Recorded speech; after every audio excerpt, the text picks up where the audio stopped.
What if your next voyage meant you'd never see home again? Imagine being ripped from everything you know, shackled in darkness, and sailing towards an unknown fate. Today, we're diving into one of history's darkest voyages, the Middle Passage. This isn't just a tale of ships and seas. It's a story of stolen lives, crushed hopes, and an unbreakable human spirit. To understand the Middle Passage, we first need to picture the triangular trade, a bustling network connecting Europe, Africa, and the Americas. Picture it. European ships, loaded with goods like textiles, weapons, and rum, setting sail for the west coast of Africa. Here they traded these items for their most tragic cargo, human beings. This triangular route was like a conveyor belt of commerce, except instead of happy little toys, it transported despair and human suffering.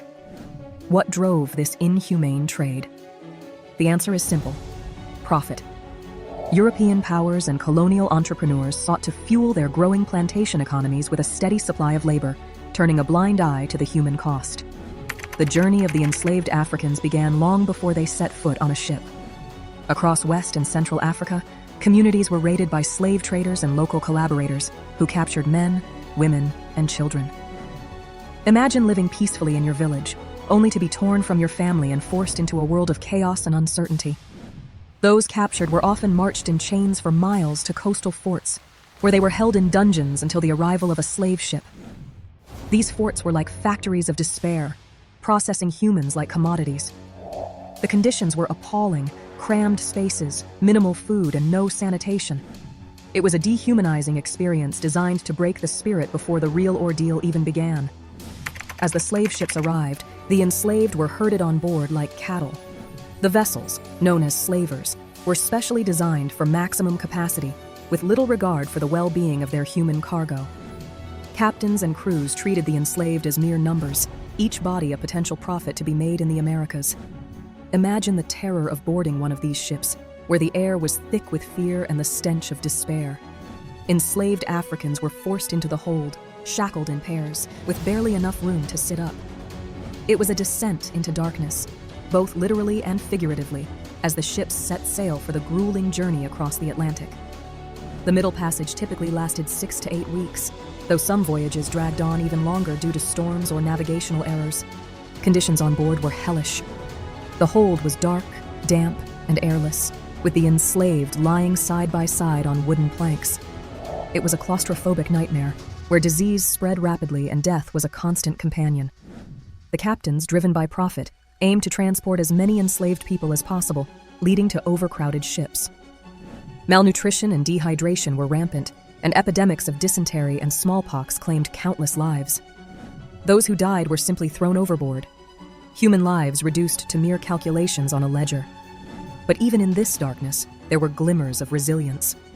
Enslaved Africans found ways to communicate, forming bonds of solidarity amidst the suffering. Their songs and stories offered a semblance of hope and humanity in an otherwise inhumane situation.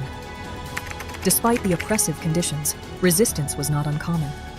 Enslaved Africans engaged in various forms of defiance, from hunger strikes and work slowdowns to outright rebellion. These acts of resistance were driven by a desire for freedom and dignity, a testament to the unbreakable spirit of those who endured the Middle Passage.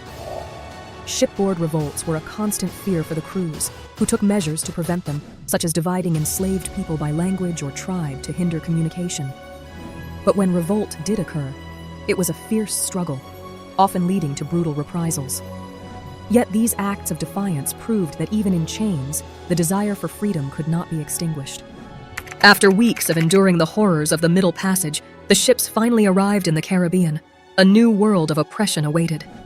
The enslaved Africans were disembarked and sold at auction, their bodies appraised like livestock, their futures determined by the highest bidder. It was a dehumanizing spectacle, where families were torn apart and identities stripped away. The transition from ship to shore marked the beginning of a new chapter of hardship. The enslaved were sent to work on plantations, where they faced grueling labor under the scorching sun. Sugar, coffee, and tobacco were the crops of choice, and the demand for these commodities drove the relentless exploitation of human lives. Yet, even in the harshest conditions, the enslaved found ways to resist and survive. They preserved their cultural traditions, creating vibrant communities that celebrated their African heritage. Their resilience laid the foundation for the rich tapestry of Caribbean culture that thrives today. The journey of the Middle Passage was not just one of physical relocation, but also a cultural transformation. Enslaved Africans brought with them a wealth of traditions, languages, and beliefs that blended with those of indigenous and European influences in the Caribbean. Music and dance became powerful tools of resistance and survival. Drumming and rhythmic movements provided a sense of connection to their roots and a means of expressing their resilience. Spiritual practices and rituals also played a vital role in preserving cultural identity, offering comfort and strength in the face of adversity. The fusion of African, European, and indigenous cultures gave rise to a unique Caribbean identity, characterized by its vibrancy and diversity. This cultural resilience is a testament to the enduring spirit of those who endured the Middle Passage and laid the groundwork for future generations. The legacy of the Middle Passage continues to cast long shadows over the Caribbean and the world. The scars of this dark chapter in history are still visible, as communities grapple with the legacy of slavery and its lasting impact on society. But the story of the Middle Passage is also one of triumph and survival, a testament to the resilience and strength of the human spirit. As we navigate the complexities of this history, we are reminded of the interconnectedness of our global past and the importance of understanding the forces that shaped the world we live in today. The lessons of the Middle Passage urge us to honor the struggles of those who endured its horrors and to work toward a future where justice and equality are rights enjoyed by all. And there you have it, the powerful story of the Middle Passage. If you've enjoyed this journey through Caribbean history, be sure to like this video and subscribe to Tropical AI History for more fascinating Caribbean stories. Join us as we explore the past and uncover the incredible tales that shape our world. Remember, history is not just about what happened. It's about what can happen when we dare to dream. Peace, love, and stay curious, my friends.